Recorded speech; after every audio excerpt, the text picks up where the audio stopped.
Buddy, happy Friday. This is Michigan State Senator Mallory McMorrow. And this week, we've got a pre-recorded this week with Mallory because I've got a scheduling conflict with the State Council of Future Mobility and Electrification, but wanted to make sure to pop in and give you an update on what's going on. So let's go ahead and get into it.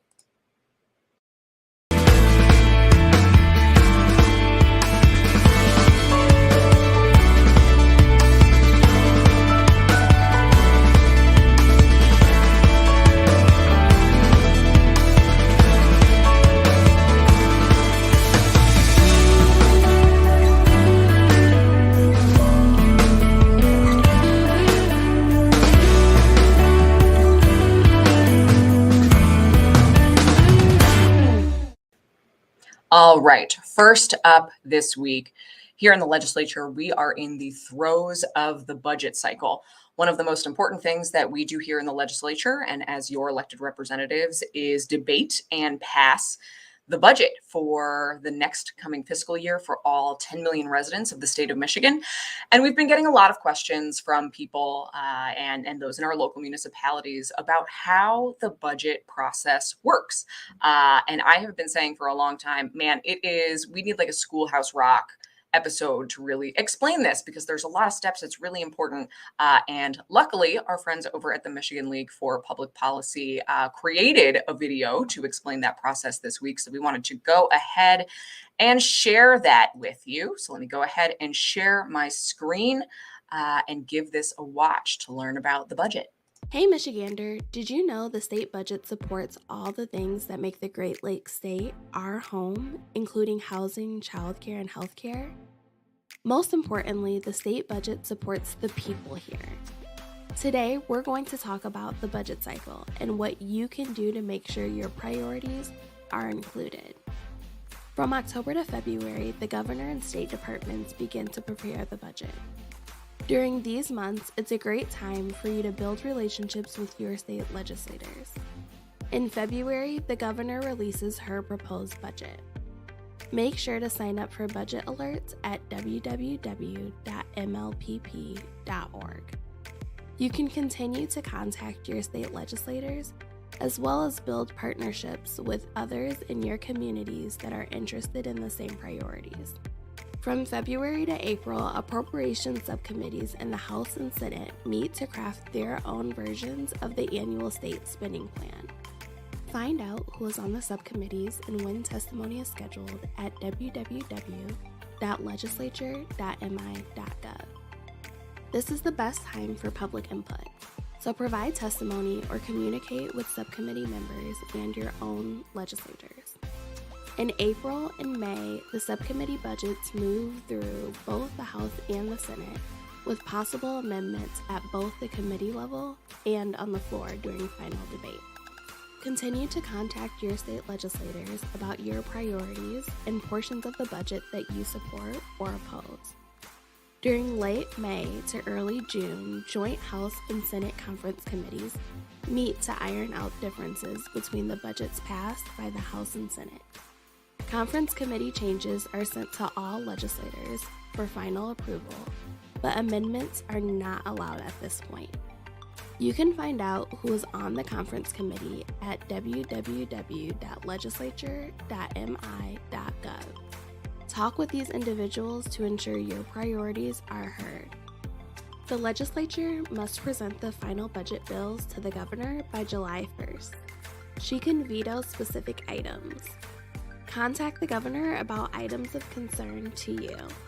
The final budget must be signed by October 1st, and then it begins again.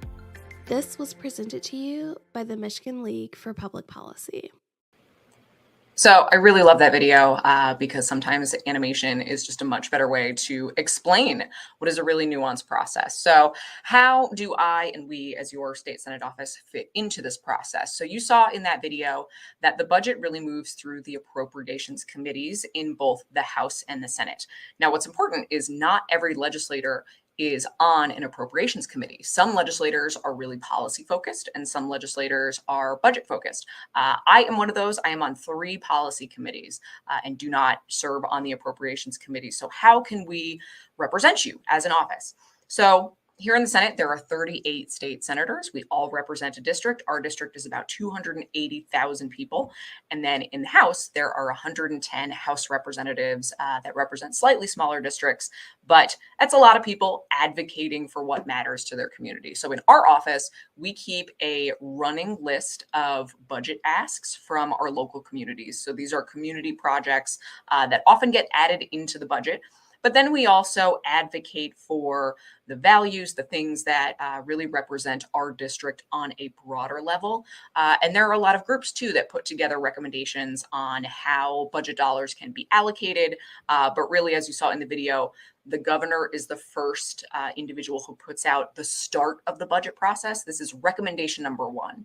And that gives us in the legislature something to respond to. So if you want to take a look at the budget, you can go ahead and look at the governor's budget proposal. There's a presentation, it's on the state website, and see what really speaks to you. What do you support? What do you oppose? And then communicate that with us, because that gives us a starting point to respond to make sure we are adequately representing our district as we put our asks in.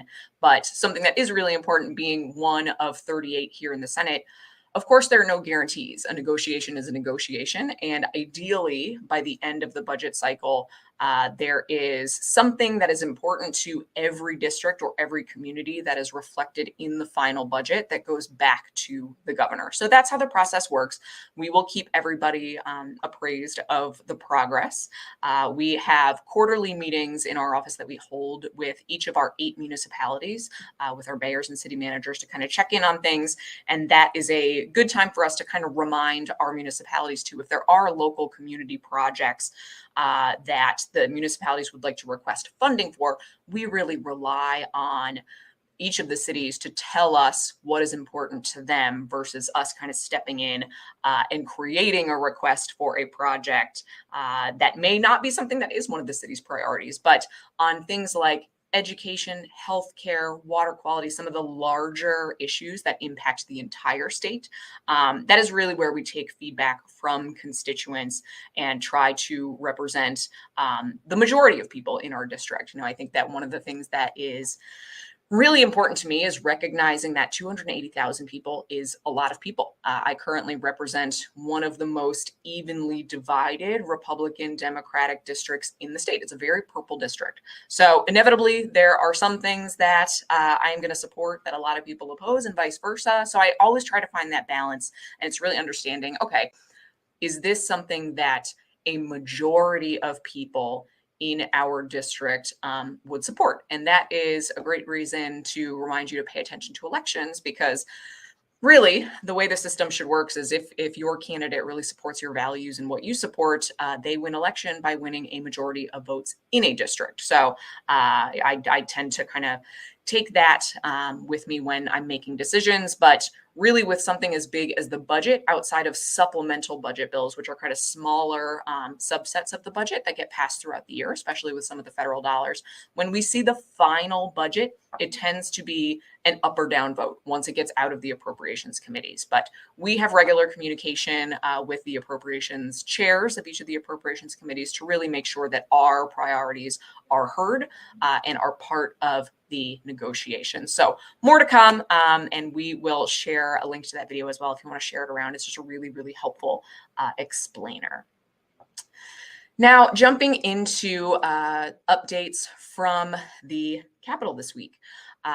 We introduced legislation related to no fault. Many of you have reached out or read news stories about the kind of catastrophic effects of the no fault reform that was passed into law a few years ago and has since gone into effect. Oakland County, whether this seat has been represented by a Republican or a Democrat, has been pretty consistently opposed to changes to our previous no fault system because this really was one of the only states, maybe the only state in the country, where you were guaranteed lifetime coverage for rehabilitation if you found yourself in a catastrophic car accident. And overall, that is a small number of people statewide, but for those who are in catastrophic accidents, this coverage that we have had in our previous no fault system was really a lifesaver. It allowed a lot of people to go through really intensive rehabilitation programs and to get back to a place where even if you are still handicapped, if you're paraplegic, if you're still in a wheelchair, we have a lot of people who have recovered to a point where they can hold jobs, they can have relationships, and aren't kind of condemned to being a victim of that catastrophic car accident. And that rehabilitative care is oftentimes very expensive.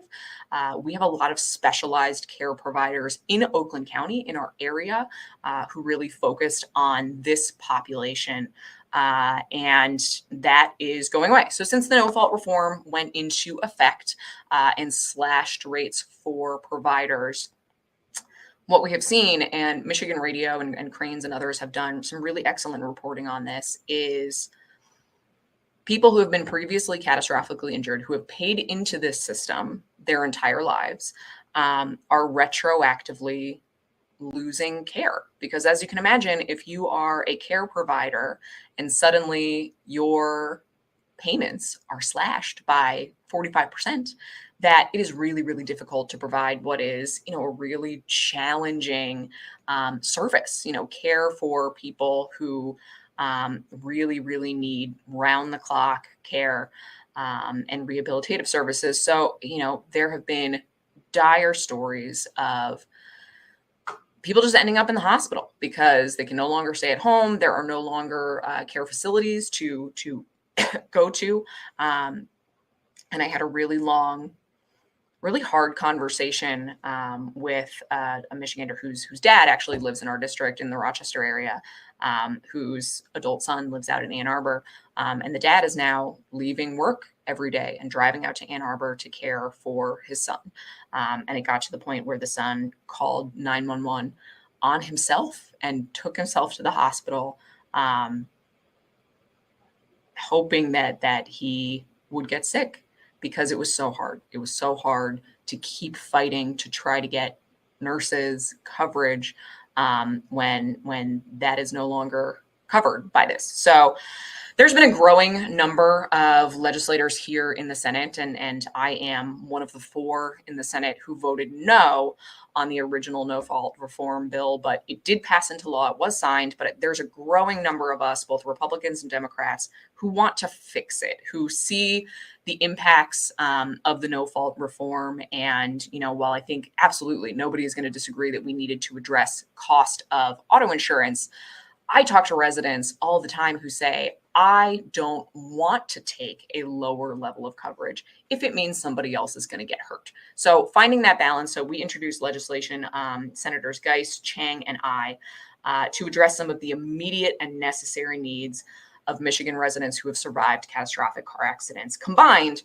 this package would give family units and support systems more flexibility to provide reimbursable care, eliminate the use of standards that are not derived from medical professionals being used to deny treatment. This happens a lot where insurance companies override the opinion, the determination of a medical professional to deny care. And that's unconscionable. If your doctor says that you need round-the-clock nursing care, you should be entitled to that. And it would also refine the term medical treatment to carve out certain product services and accommodations from the fee cap system.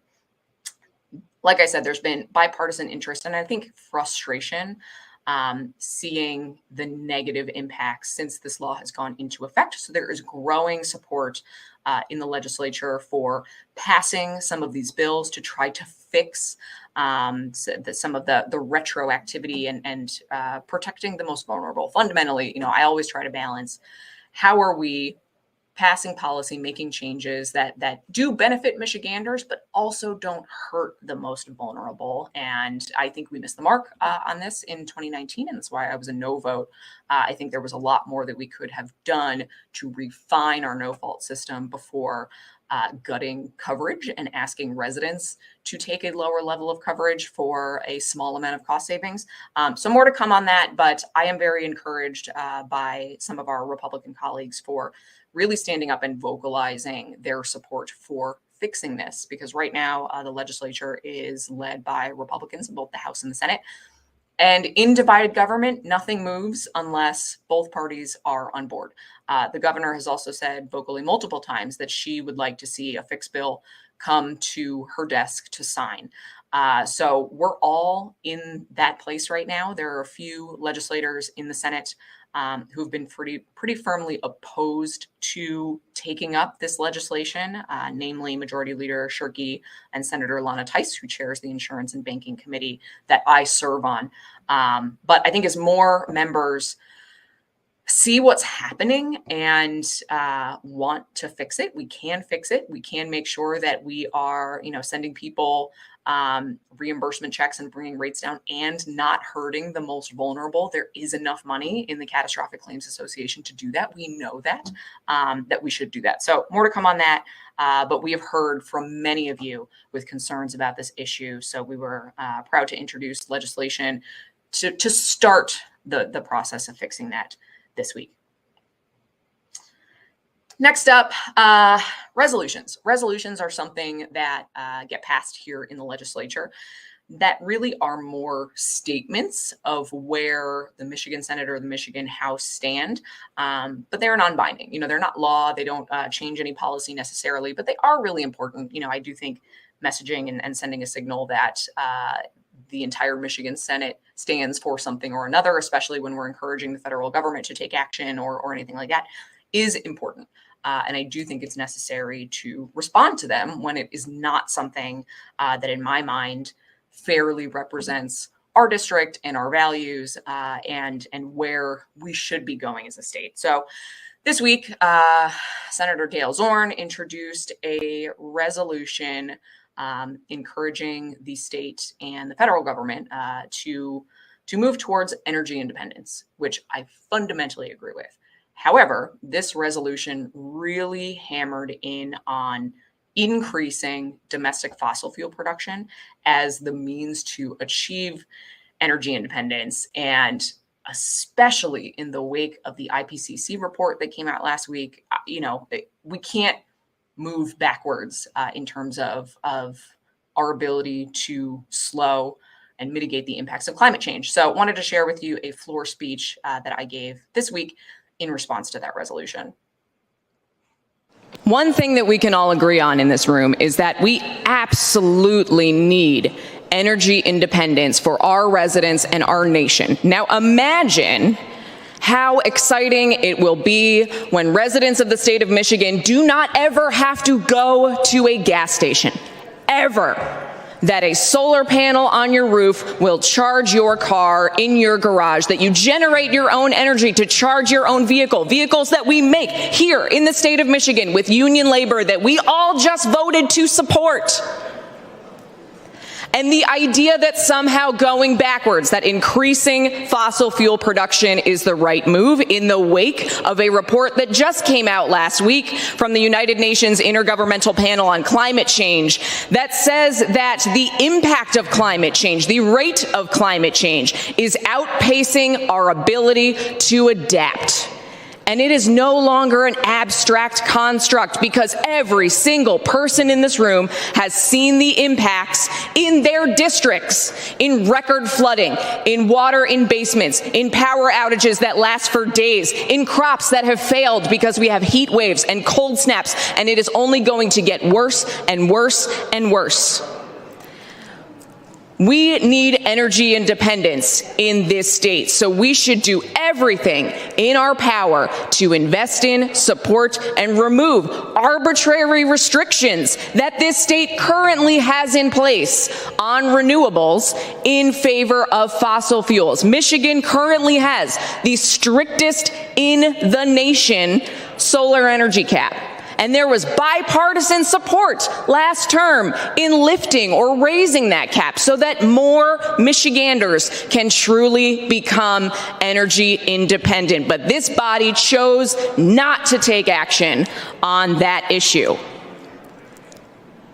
We need to be clear here. Yes, costs at the pump are high.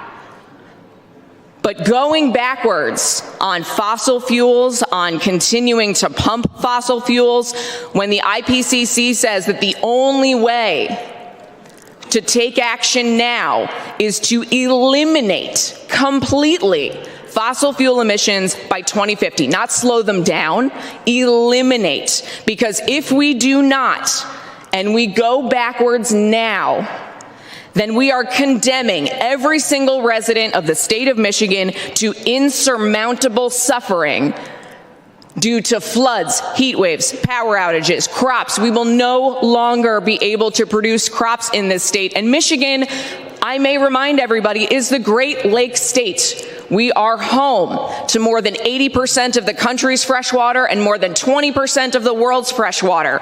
So if you want to talk about national security, we should be doing everything in our power to protect that water source, because as states around the country and countries around the world have heat waves, this is our most valuable resource. So I encourage a no vote on this resolution for disingenuously trying to take advantage of the world at war to condemn Michiganders to suffering. Thank you. So as you can see, I am very passionate about this. And one of my frustrations is seeing two very separate issues conflated here, right? There is the overwhelming majority of Americans support cutting off Russian oil because of what Putin is doing in Ukraine. That is true. And an overwhelming majority of Americans have said they would be willing to pay higher prices at the pump to do that. That doesn't mean we shouldn't support and provide relief to Michiganders, because we know a lot of people are still suffering, are living paycheck to paycheck, and that is a separate issue from long-term policy decisions related to energy. So right now, in the state of Michigan, the average Michigan driver spends just shy of $200 per year on state gas taxes. $200 per year. You know, if you blow a tire hitting a pothole, there's that money all at once. It is a much easier lift to come together here in the legislature and say, how can we lighten that load for people? How can we maybe provide $200 of relief somewhere else in a way that is not the same issue as long-term energy decisions? Because what this resolution did was, it kind of mentioned prices at the pump, but then really talked about increasing fossil fuel production, making sure that we continue to operate Line 5, even though it is much older than it was slated to be operating, that there are multiple anchor strikes on it, and it would be catastrophic if there was an oil leak in the Great Lakes, especially as home to 20% of the world's freshwater supply. So there are two separate issues. We need to make sure that no Michigander unfairly shoulders the burden of the world at war right now, so that we can all stand together as Michiganders and the country united against the horrors that are happening in Ukraine right now. Separately, we really need to move towards energy independence, and that means independence from fossil fuels, because we are already seeing the effects of climate change. We have seen it here with a radical increase in the rate of extreme weather events, to the point where our utility providers can't keep up. That was a theme throughout the summer when we saw extreme weather happen every few days at some point, and DTE crews were out constantly repairing power lines. And by the time they had just caught up, even with workers brought in from out of state, there was another weather event and we were back there again. So it's happening right now. And the costs of climate change, not addressing that head on, are significantly more than $200 a year. If your basement has flooded and you've lost everything, you are out way more than $200. So there's a lot that we can do right now in the state of Michigan to lean in to energy independence. We have placed arbitrary restrictions on renewables, on increasing investment in renewables in favor of fossil fuels, coal plants, and we don't have to do that. So it's not going to happen overnight. But again, this resolution really was about long-term energy policy versus the immediate need of prices at the gas pump are high right now. And I don't conflate those two things. Those are two very different issues. And that is why I stood up very forcefully against a resolution. Again, it's non-binding, but it does send a signal of who we are as a legislature and what we should be doing. And I felt very strongly opposed to that. Lastly, this week, we have heard from a lot of you throughout our district opposed to Senate Bills 597 and 598. These are the bills that would privatize mental health care. I think that nobody will argue that our mental health care system in the state and the country needs a lot of work. There are a lot of issues. There are a lot of people who fall through the cracks.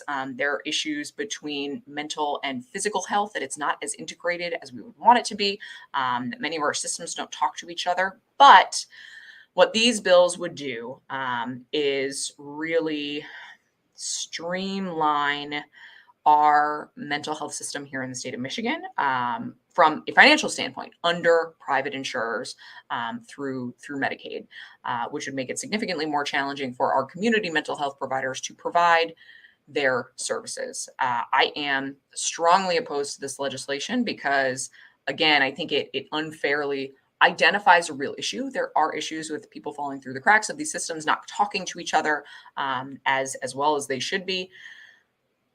But the solution, the proposed solution here, would actually leave, again, our most vulnerable without care. Our community health system, especially throughout the state, is not perfect. We have a great system here in Oakland County, but that does not mean that every Michigander throughout the state has an equal level of care.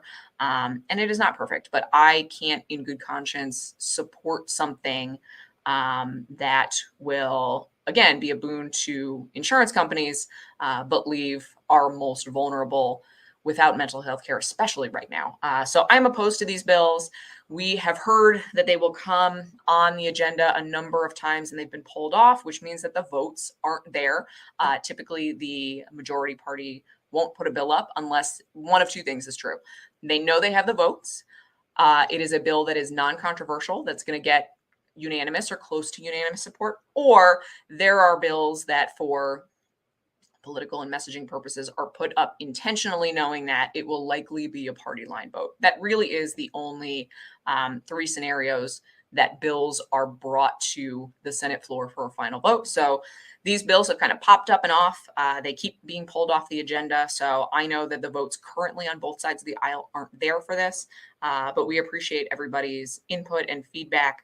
We know that our community health centers in Oakland County are doing a lot of really great work for people. And C&G newspapers, I know, had a personal story from a resident in Royal Oak talking very honestly about their care and the damage that this legislation would do, that I encourage everybody to read. So we'll keep you posted if that changes. But for now, I do not believe that these bills have support in the full Senate and have not been brought for a full vote. Finally, this week, I'm going to hop to good news because we all need a little bit of good news right now. First up, the Troy Public Library is going fine-free. No fines. Starting April 3rd, the Troy Public Library will be eliminating late fees for most materials. By eliminating late fees, TPL hopes to accomplish the following goals. Encourage patrons to readily use the library. If you have one book that you haven't returned in a really long time, you shouldn't be afraid to come back to the library. So that is that. Foster goodwill with the community by showing trust that community members will return items.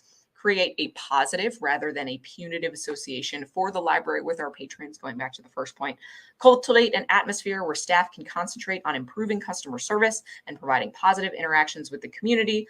Eliminate any budgetary burden on patrons, as fines will no longer be a source of revenue. That is huge. And this is a trend that we are seeing in libraries all throughout the country, which is a great thing. Remove monetary barriers to access, which is a tenet of public libraries as an institution. Your personal financial situation should not be a burden to you coming to your community library that we all pay for with our taxpayer dollars. And continue a policy that has been in practice for 2 years due to the building closure, which has been shown to work well. So this is kind of one of the silver linings of the pandemic, has forced us all to adapt and try a lot of new things. And this is a great example from the Troy Public Library of seeing something that we tried out of necessity that works really well, and that they are going to continue into the future. Some other good news, Oakland County released the 40 under 40. The 10th 40 under 40 class honors young professionals who live and or work in Oakland County. They exemplify Oakland Together, executive culture's vision for a community working together to leverage its strengths, address its challenges, and find value in working with our regional partners.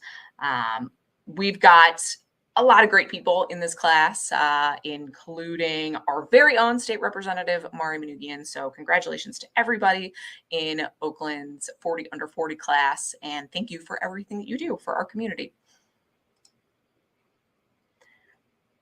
Last but not least, it is Women's History Month. So there's going to be a lot going on, but one thing that we encourage you to check out, the Royal Oak Historical Society Women's History Month exhibit is on view now, which presents history, photographs, and memorabilia from the 120 years of community involvement through volunteer service. The exhibit was unveiled as a strolling afternoon tea in partnership with the Royal Oak Women's Club and will be available on view at the Royal Oak Historical Society through April 2nd. That wraps up good news for the week. So because this is pre-recorded, we will not have live Q&A this week. However, we do have a couple of questions that were submitted in advance that I will share. And this is a great plug for our question form. So submit your question and I will be sure to answer them in a future this week with Mallory if we are unable to get to you live. First question, this is a long one, so I'm going to read it out and then answer it. Kathleen in Birmingham says, on February 9th, Ohio passed a bipartisan bill to extend, on an emergency basis, the exceptions to the Open Meetings Act permitting virtual meetings until July 2022. Ohio has a Republican majority legislature, a Republican governor who signed this bill. The Ohio legislature got this done in approximately 1 week. Meanwhile, your bill, Kathleen says to me, 792 has been sitting in the local government committee for over 2 months. Senator Irwin's bill, 705, has been there for almost 4 months. The committee did not even hold a meeting in February. Now that the CDC is once again relaxing mask recommendations, Michigan's interpretation of the Open Meetings Act is going to put members of our public bodies forced to appear in person at meetings at even greater risk. And I would add, especially for those who are more vulnerable, which is a very, very true thing. So the question is, and again, this is from Kathleen directly, so I'm just going to quote it. What is wrong with Michigan? If Ohio can treat this as a bipartisan priority, why can't we? I agree. You know, this is something where we know that so many people who volunteer to be on community boards, who want to participate in our community, many are seniors, many have health concerns, are more vulnerable. And we've seen, again, this goes back to what I talked about with the Troy Public Library. A lot of the things that we have tried during COVID seem to work. So I have introduced legislation to extend the ability for local city councils, commissions, and boards to meet virtually if they so choose. That has not been taken up yet. We will continue to advocate for that because really this should be up to the local municipality to decide what makes the most sense for you, your members, and residents of the public. We will keep advocating for it, but if this is something that you care about, please, if you are involved in local government, reach out to the Michigan Municipal League to express your support for this legislation, and also reach out to committee chairs where these bills are, and we're happy to share that information if you sign up for our email newsletter.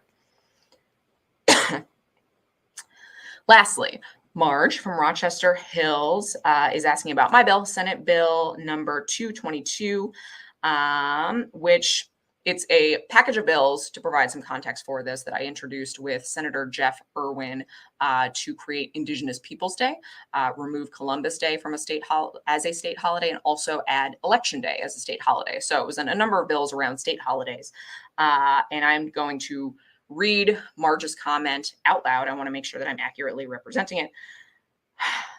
Canceling Columbus Day is not what constituents want, and you are sponsoring bills based on your beliefs. Public schools don't even acknowledge President's Day or list it on their calendars. Constituents don't want that. Disappointed in your one-sided approach. You could have Indigenous Peoples Day and Columbus Day. You are canceling culture.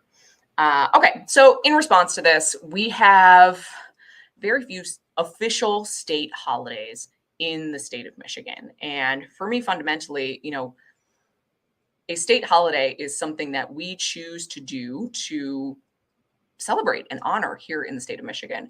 Michigan has a significant Native American and Indigenous peoples presence here. There are 12 officially recognized Indigenous peoples tribes here in the state of Michigan. And if you talk to members of our Indigenous community, Columbus and Columbus Day is obviously very important. This was instrumental in the founding of the United States as we know it today. And that will never change.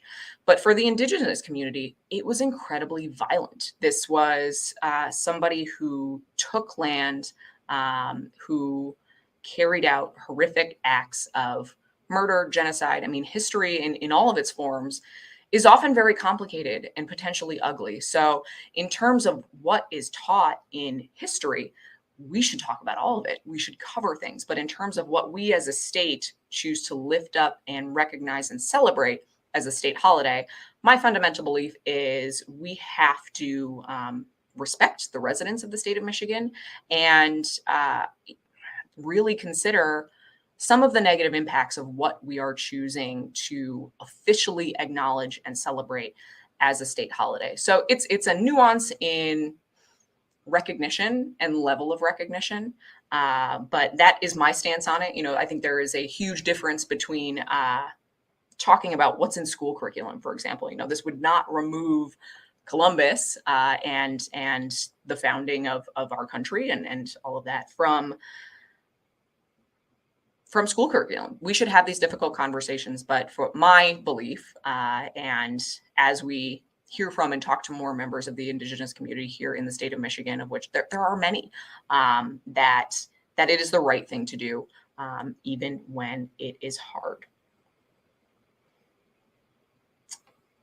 With that, we are wrapped up for the week.